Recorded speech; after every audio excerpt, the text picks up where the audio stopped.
Good afternoon, ladies and gentlemen. Thank you all for being here.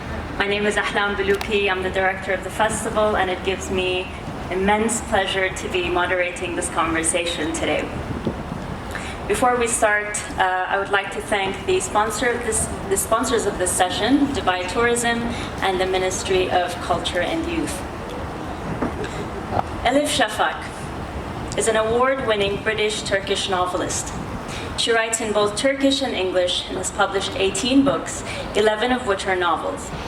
Her work has been translated into 54 languages. Her latest novel, 10 minutes, 38 seconds in the Strange World, was shortlisted for the Booker Prize and RSL Ondaatje Prize and chosen Blackwell's Book of the Year. Her previous novel, The 40 Rules of Love, was chosen by BBC amongst 100 novels that shaped our world. Shafak holds a PhD in political science, and she's taught at various universities in Turkey, the US, and the UK, including St. Anne's College, Oxford University, where she is an honorary fellow. Shafak is a fellow and a vice president of the Royal Society of Literature. She's a member of We Forum Global Agenda Council on Creative Economy and a founding member of ECFR. Thank you so much. So good to join you. Elif, it's such an honor to have you speak at the festival this year. Thank you for being with us. And how are you? I'm okay, but it's a very strange time, isn't it, all around the world? It's a crossroads, and it's a very worrying time. So maybe we'll talk about our worries as well throughout this talk. I'm quite interested in your contemplations of the last year, and you've captured it so well in your latest nonfiction, How to Stay Sane in an Age of Division. And if everyone's okay with it, and if you're okay with it, I think we'll keep the conversation fluid, and we'll go back and forth between How to Stay Sane in an Age of Division and 10 minutes, 38 seconds in this Strange World, so that they're quite linked together as well. So to start the conversation, I want to, this is not a spoiler, the main character in the book, Layla, actually dies in the first page of the novel. And I want to just ask you if that was an immediate challenge that you put in the beginning of your journey with this book. Indeed, and I so appreciate that you also mentioned that the two books are connected, in fact, even though one is fiction and one is non-fiction. With regards to 10 minutes, 38 seconds, it was a big challenge, actually, to have a main character who dies on the very first page. However, I became very interested in these scientific studies that show after the moment of death, after our hearts stop beating, the human mind can remain active for another few minutes. And sometimes this can go on up to 10 minutes. So to me as a writer, that was a big puzzle. What happens inside the human mind in that limited amount of time? And if it is true that the part of the brain that is in charge of long-term memory is the last bit to shut down, then what do the dead remember? Do they remember the good things or the bad things? So in a way that gave me the structure of the novel. And as Layla remembers, even though she's dead, her brain is still functioning. As she remembers her past, I think we travel not only into her story, but also the stories of her friends, of Turkey, and maybe the entire region, but always told through the eyes of outcasts. And was that a challenge for you, having every chapter be a minute? It was a challenge, and actually for this novel, I had to let go of so much. So what was so challenging for me was to delete rather than to write, because I had so many more memories that I had in mind for her. But then when you have only 10 minutes and 38 seconds as a writer, you have to think what would stay with her in her last moments, and everything else you have to erase. So letting go of the chapters that I had written, it was supposed to be a longer book. That was actually harder, but I preferred it that way. I wanted it to be tighter, and flow faster. And I was very much aware that she had only a very limited amount of time left on Earth. Yeah, and I found it really interesting how every chapter started with a flavor that Leila would remember. So whether that's sugar and lemon or cardamom and coffee. And tell us why you chose that, but then also are the flavors connected to the memories that they were linked to? I honestly think so. And as you said, in many ways, I think it's a very sensual storytelling in the sense that flavors, tastes, smells, all of that is very much central to her memories. But I think this is how memory works in general. Most of what we remember from the past, first of all, we remember through stories. And the stories we remember, there's always either a feeling attached to it, or an emotion attached to it, or something seemingly small, like a smell or the flavor. This is, of course, question that has preoccupied writers for a very long time, going all the way back to Proust. Sometimes, the taste of a biscuit, of a madeleine that you dip in your cup of tea, can take you back to your childhood. So it is a very central thread in world literature. However, I think for those of us maybe who come from places like Istanbul, because the entire city is teeming with smells and sounds and is chaotic in that way, those sensual details become all the more important. And if I may add this, I also realize so much of what I remember when I think of Istanbul is also attached to these seemingly small details. Maybe the smell of simit, these sesame bagels that they sell on the streets, or the smell of fried mussels. For me too, these smells are very, very vital. So I think many people who might be away from Istanbul right now remember the city through those details. Right, and in the book How to Stay Sane in the Age of Division, you talk about how it's not only the stories that you're interested in, but also the silences. And so was 10 minutes, 38 seconds in this crazy world a way for you to give a voice to the silenced? I believe so, and I think throughout my writing journey, I've always been interested much more in the periphery rather than the center. I think literature, the art of storytelling, does give a voice to the voiceless, does bring the periphery to the center, makes the invisible a bit more visible, makes the unheard a bit more heard. And to me, that is very important. Maybe we will touch upon that, but another very crucial detail about this book is, of course, an actual cemetery that exists in Istanbul. In Turkish, we call it Kimsesizler Mezarlığı, which maybe the literal translation would be the cemetery of people who don't have a companion in life, people who don't have a friend in life, anyone. And I became very interested in this place years and years ago. When you do research, you realize most of the people who are buried there have been shunned by their families, rejected. They haven't been given a proper burial. So there are many minorities buried there. There are abandoned babies, and there's a growing number of refugees. We always in newspapers read about an Afghan refugee or a Syrian refugee who might have lost their lives. But where are all these bodies taken? They're taken to the cemetery of the Companions in Istanbul. So it is a very sad and strange place in the sense that there are no tombstones, only numbers. It's a place where actual human beings are turned into numbers. And my instinct as an author was to try to reverse that process and take at least one of those numbers and give it a story, give it a name, give it an individuality. Because I think literature has to and does rehumanize people who have been dehumanized constantly. Right, and if we look at Leila's story in the book, she's a sex worker who has now passed away and is left in the dump. And then when she's looking back at her life, she's had a difficult childhood, which she relives. And then, this concept of finding your water family, or the people who you choose in life to be the closest people to you when you've come from a difficult background, and then the journey she has with the people around us. Tell us a little bit about that.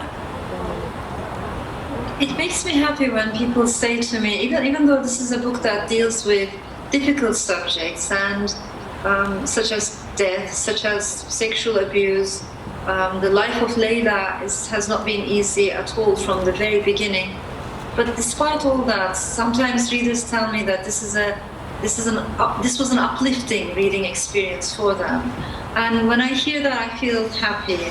And I think the reason why people find this book uplifting is precisely because of that theme of friendship, solidarity, or sisterhood. I find these bonds incredibly important. I think there's a moment when one of the characters, she says, we have two types of families in life. We have our blood families, the families we grew up in and with. And if those families are loving and kind and tender, that's a blessing, and we should really count our blessings. But not everyone is as lucky, and particularly to those people, the book is saying, please do not forget, as you keep living, you're going to have another type of family, and that's going to be your water family. Our water families are composed of our friends, not acquaintances, but friends. And I think the number of those friends can't be dozens and dozens, maybe 5, maybe 6 maximum. But these are the people who are the witnesses of all the journeys, of all the seasons that we go through. And when we fall down, they pull us up, and we do the same thing for them. So my experience in Istanbul and elsewhere is particularly for people, for sexual minorities, for cultural minorities, for anyone who feels like the other, for anyone who has been pushed to the periphery. These water families become all the more important, and they help you to keep going. Right, and Layla finds her 5 throughout the journey of the book, and they are the people who are closest to her in life. Do you think Layla and all the 5 were victims of their circumstances all along, or did they have choices that they made in life? I think it's a mixture. I don't like to use the term victim that much in this context. Of course, the fact that they live in a very patriarchal society, the fact that they live in a very homophobic society, all those deeply rooted prejudices, biases, discrimination, all of that affects their lives enormously. But at the same time, in my eyes, they're not weak, they're not silent. These people are not passive.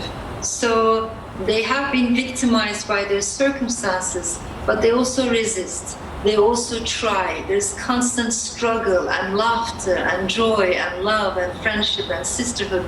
So it was that aspect of life that I also wanted to emphasize.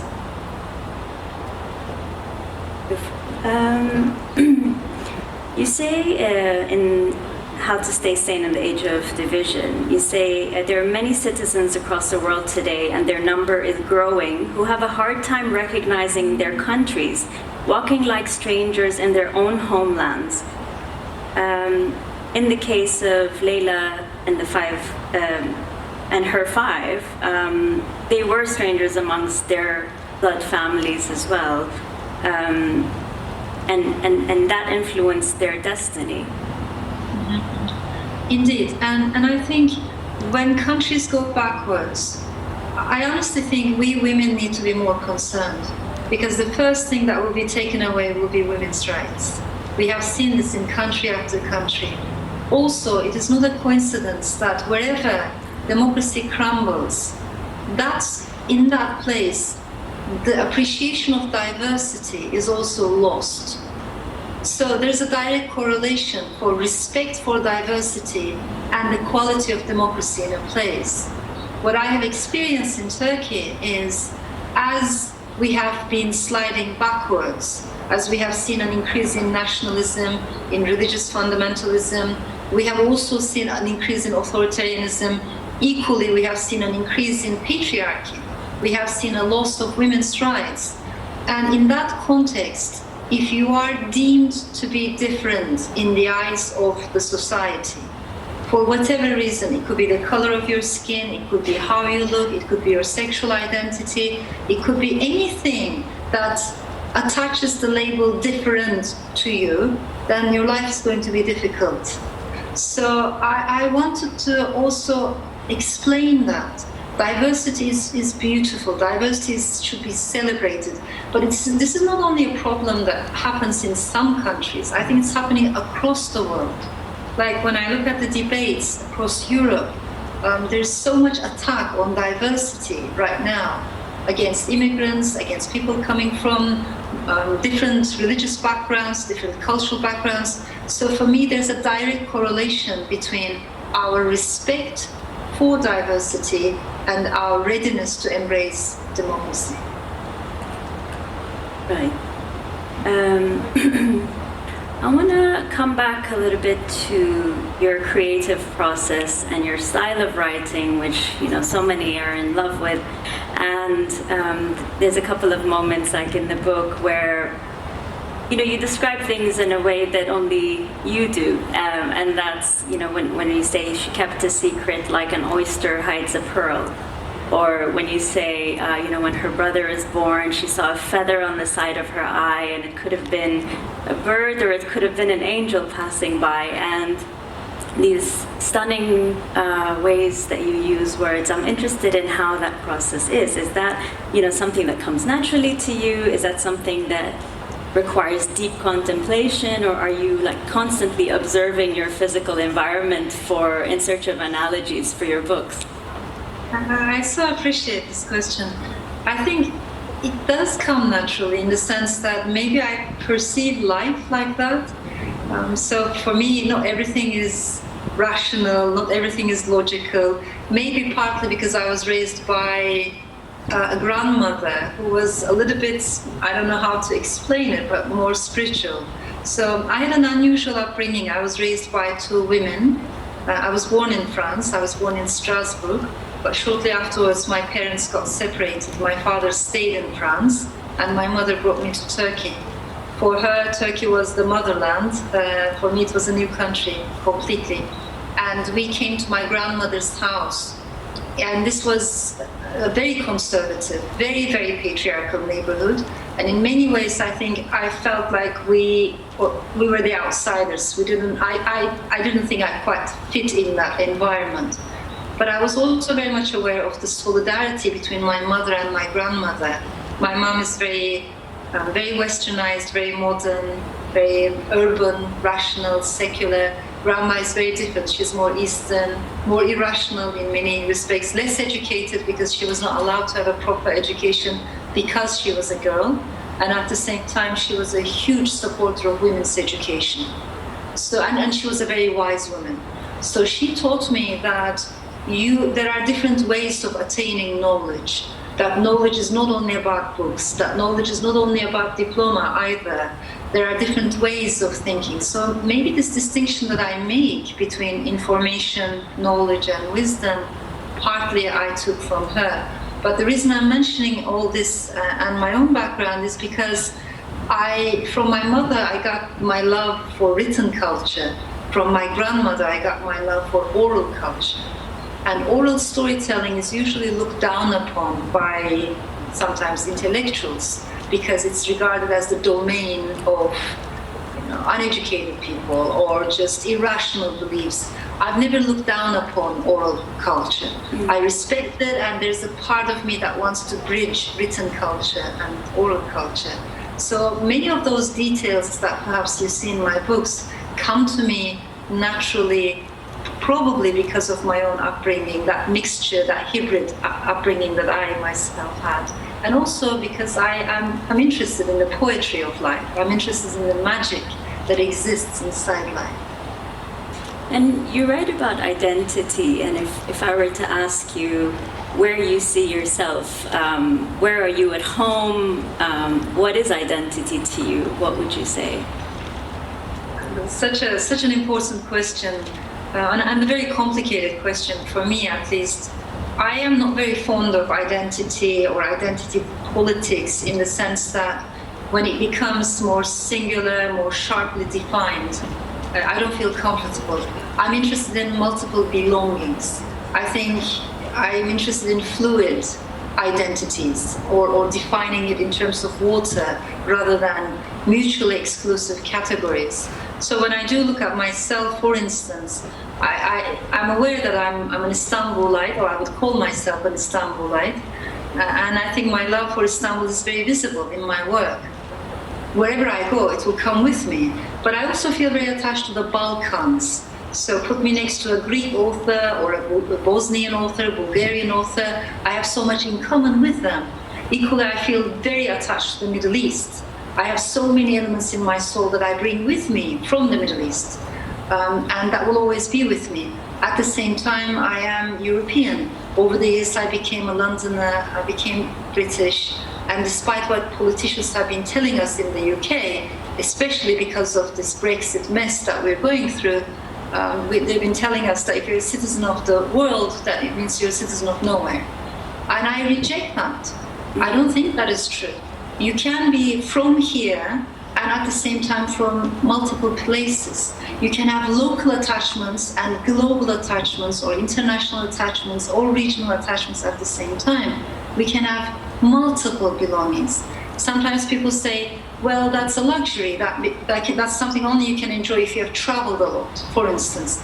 But I think wherever we are and what kind of life we might have led, we all have multiple belongings. Maybe you were born and raised in the same city, you then established your own family in the same place, but through your ancestors' stories, maybe through your own political views, maybe through your own sexual identity, etc., etc. Every human being is incredibly complex. So whether you stay in one place or you travel, I think we all have multiple belongings. But the trouble is, the world we're living in doesn't allow us to voice this or to celebrate this. We're told the exact opposite. We're constantly being told that we belong in exclusive, mutually exclusive tribes or categories. And once you're there, just belong there, stay there. So it pains me to see that we never teach our children or ourselves that we all have multiple belongings when that is closer to who we are. Why do you think that is? Why do you think the world is closing up more despite us having access to the entire world, at the tip of our fingers, being on our phones and having the entire world, whatever we want, we can see, on TV, on our phones. Why are we becoming more and more closed in to defining who we are and sticking with that identity? It is life is a learning process, and in order to learn, we have to be able to say, I don't know. And I sometimes ask myself, when was the last time we ever said, I don't know? We ask each other questions. If we don't know the answer, we can Google the answer. In 5 seconds, we have the illusion that we know something about that subject, but that's not real knowledge. Real knowledge requires us to slow down. We have to pay attention. We have to focus on it. Real knowledge requires books, storytelling, but most importantly, not to rush into judgments, prejudices, biases. So there's a lot of that going on. But I also find inequality an incredibly important issue. It's not a side issue for me.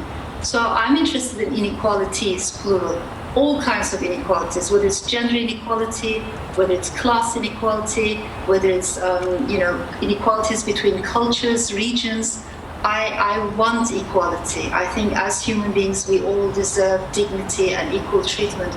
So all those existing fractures and inequalities also create huge gaps between people. We're living in a very troubled time, and unfortunately we've seen the rise of populism. Now, populism, in my opinion, is the wrong answer to some very real problems. The problems are real, whether it's inequality, whether it's many people feeling left out, left behind. There's lots we need to talk about. But the illusion is that populism can solve these problems, or more nationalism is going to solve. It won't. So in a nutshell, all I can say is we have major global challenges ahead as humanity, whether it's the possibility of another pandemic, whether it's cyber terrorism, or maybe a financial crisis. We have seen that a virus that comes from one part of the world can change the lives and livelihoods of people living miles and miles away. We are all interconnected. I think it's important to understand that we cannot solve these global challenges with the forces of tribalism or with the forces of nationalism. Very, very true. If I were to go back to the book, and you mentioned Istanbul a little bit earlier, and I know it's quite dear to you, the city of Istanbul, and Istanbul is so vivid, so alive in this book. My question is, well, it's twofold. One is I want to ask, the significance of Istanbul to you, Elif, but also as a novelist, how important is it for the setting or the city in which the story is set to be so vivid and alive and interacting with the plot so strongly as it does in this book? Thank you. I think I need to emphasize that I wasn't born and raised in Istanbul, so I came to Istanbul in my early 20s as an aspiring author, as a young writer, and I thought the city was calling me. Sometimes we have these feelings about places, cities, we do it without quite knowing. It's an irrational instinct, perhaps. But I thought I should live in Istanbul, and I fell in love with the city. And when you are an outsider like that, maybe you pay more attention to the details that the natives or people who are there, the locals, might not be paying as much attention anymore, because for them it's normal. Whereas when you come to a city with a sense of longing, yearning, and love, you really pay so much attention to every single detail, like street names, or you pass by a fountain with an Ottoman script on it. Then you start studying, who lived there, what happened on that street. What I need to tell you is that, of course, Istanbul is a fascinating city of striking contrasts. It is a city with a very rich, old history, but that does not mean we have a strong memory. In fact, it is the opposite. I think in Turkey we have widespread, we have collective amnesia. So Istanbul is also a city of urban amnesia, in the sense that the past is constantly forgotten and erased. And in that regard, for an author, it's important to say, but what happened here? What is the story of this street, of this cemetery, of that neighborhood? Who were the people who were living there? That to me was very important. I should also share with you perhaps that I myself lived on a street that was very cosmopolitan once, but no longer. And on the night of the earthquake in 1999, I was there. And I never forget that moment. This was a major earthquake. Around more than 10,000 people died that night in just a matter of a few minutes. And when everyone ran out of their houses in this very complex cosmopolitan neighborhood, I saw this grocer on my street who would never talk to sexual minorities. He would never sell liberal newspapers. He was an extremely rigid man. I saw him opening a pack of cigarettes and offering a cigarette to my transgender neighbor, and the two of them smoking on the sidewalk, and she was crying with the mascara leaking.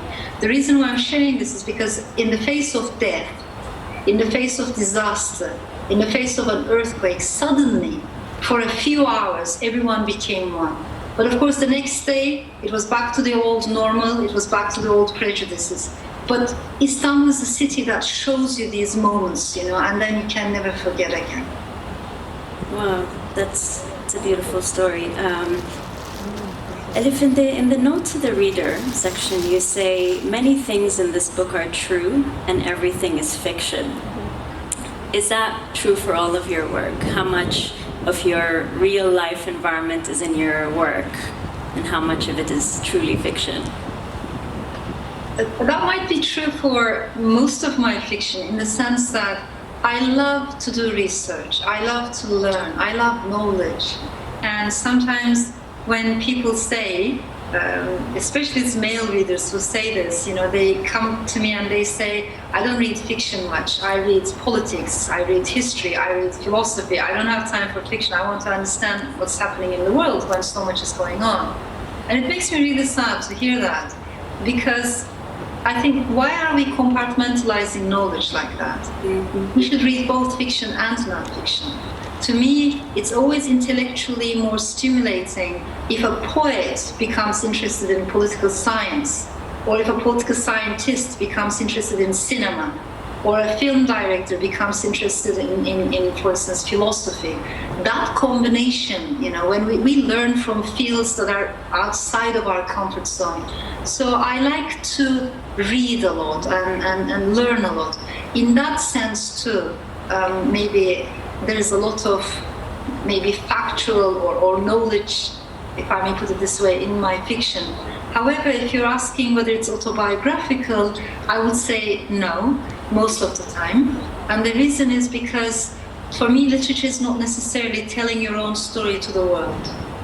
That is true, and there are lots of very good books written with that aim or with that instinct. But to me, it's much more interesting not to be myself, to be someone else, to become someone else. I'm much more interested in the transcendental experience of fiction, because we're all born into a certain, gender or religion or nationality, but through stories you can go beyond that. And so that transcendental experience is much more important to me than the autobiographical aspect. Wonderful. I want to ask you this. You talked about you've talked about how a novel should be a democratic place where the author is not imposing his or her views to the reader. You're creating a democratic space where all viewpoints are sort of presented, and then it's an experience for the author, and they take from it what they wish. Is that difficult? You can't say, I only want to talk about my fiction, I don't want to talk about what's happening on the street. You don't have that luxury. So there is always some element of politics in my work. Also, I am a feminist. And one of the many wonderful things that I have learned from women's movements of past generations is that politics is not only about political parties or the parliament or elections. Wherever there's power, there's politics. So when you're writing about gender, that's also political. When you're writing about, for instance, domestic life, that's also a political novel. In that regard, I defined politics in a much more broader way. But that said, I make a distinction between asking questions and trying to give the answers. I think a writer's job is to try to ask questions, including difficult questions about difficult issues, including taboos, and to open up spaces in which a variety of opinions can be heard on paper. But then always the writer needs to take a step back and leave the answers to the reader. I find it very off-putting when writers try to dictate their own views or try to teach something as if they're above. Nobody's above, there's no hierarchy. We're all in this story together. We create the meaning together.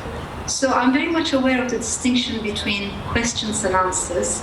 My job as a writer, I believe, is to have diversity of opinion, always leave the answers to the reader.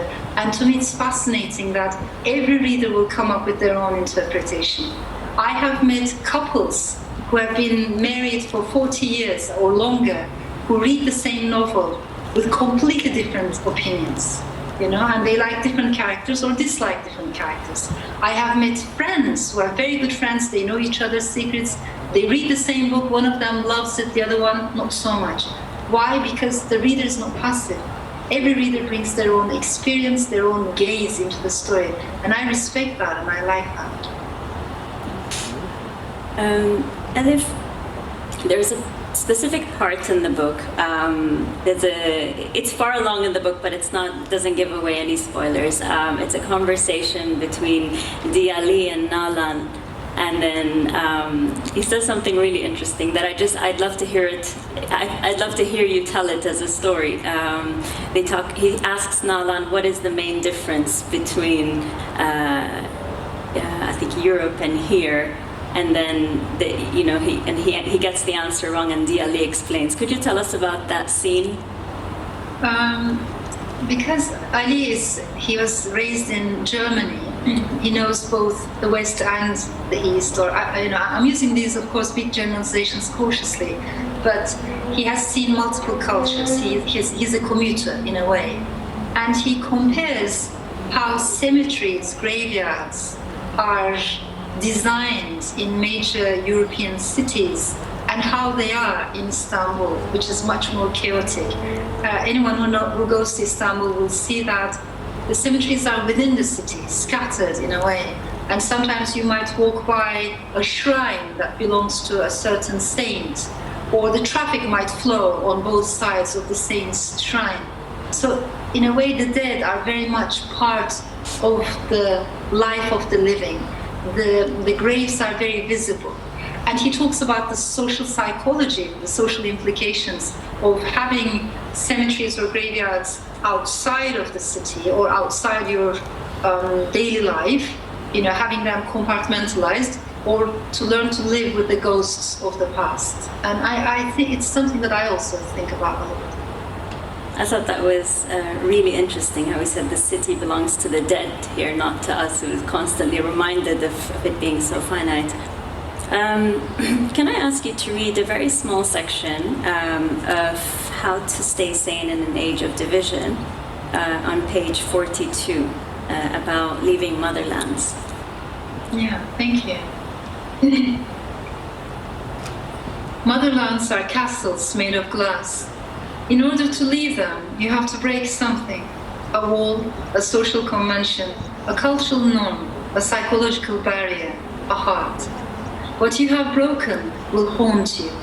To be an émigré, therefore, means to forever bear shards of glass in your pockets.